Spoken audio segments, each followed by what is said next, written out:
What is the definition of friends? Friends, according to dictionary.com, is a group of people that you have an emotional connection to. But when it came to the definition of family, it didn't suit me.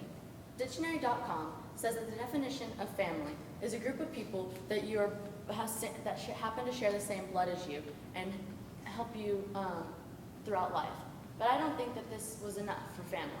Family is people who help form you into the person that you will become one day. I know that my friends and family have been some of the most important people in my life, from moving schools to having divorced parents. I moved schools into here at Oak Ridge in the 7th grade, and I was really nervous because I had been at the same school through first grade all the way to 6th grade. I was nervous. Would I make friends? Would people like me? Would I be able to keep up with my schoolwork? But my family, almost all of them, were by my side and were going to help me through the way. All of them except for one.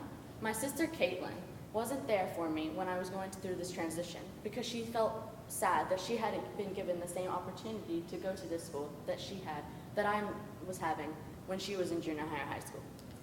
She was upset because she thought that she had deserved it too, but she was never given the opportunity. But once I proved to her that I deserved this and I was going to work hard to have this opportunity, she was by my side and stood by my side through the whole experience.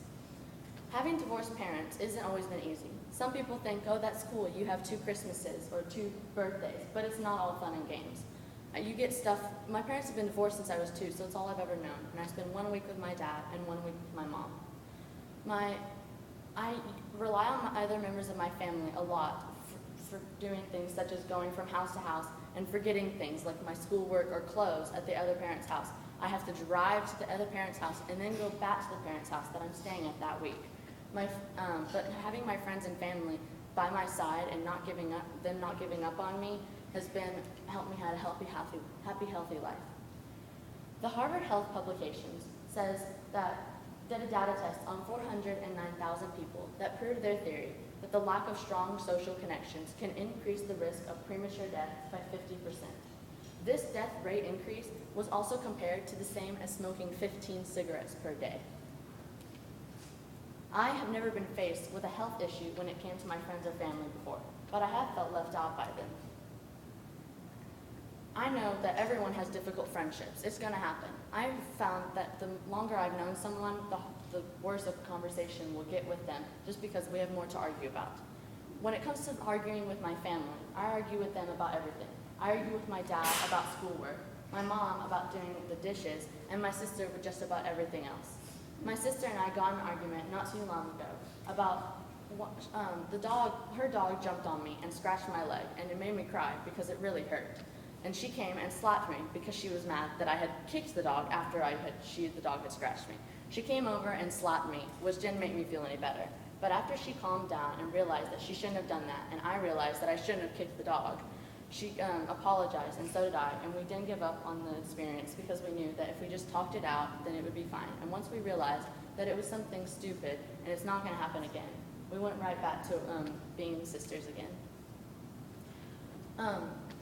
So, like I said, don't give up on the situation and talk it out, because after I talked it out with my sister, we went back to being sisters again, like I said. So you might be thinking, why shouldn't I give up on the conversation? What if they did something really bad to me? I can risk losing one friend, or I can risk a family member being mad at me, but you can't, because losing a family member or a friend is like losing a part of yourself. My mentor, Sarah Mitchell, I told her what I thought my definitions of friends and family were, and she agreed with them. I then asked her if she had ever been in an argument with a friend. She laughed and said that the first thing that came to her mind was an experience when she was a sophomore. She got in an argument with her friends about something as simple as who was sitting with them at lunch. Once half of her friends took her side and the other half took the other friend's side that she was arguing with. After 2 weeks of them being in an argument, she went over to the friend and thought, why are we doing this? Once they talked it out and didn't give up on the other, they realized that they wanted to be best friends again, and now they're closer than any of their other friends. So, what are you waiting for? Don't be afraid to talk it out with your friend or family member, and don't give up on the situation, because your friends and family are the most important people in your life.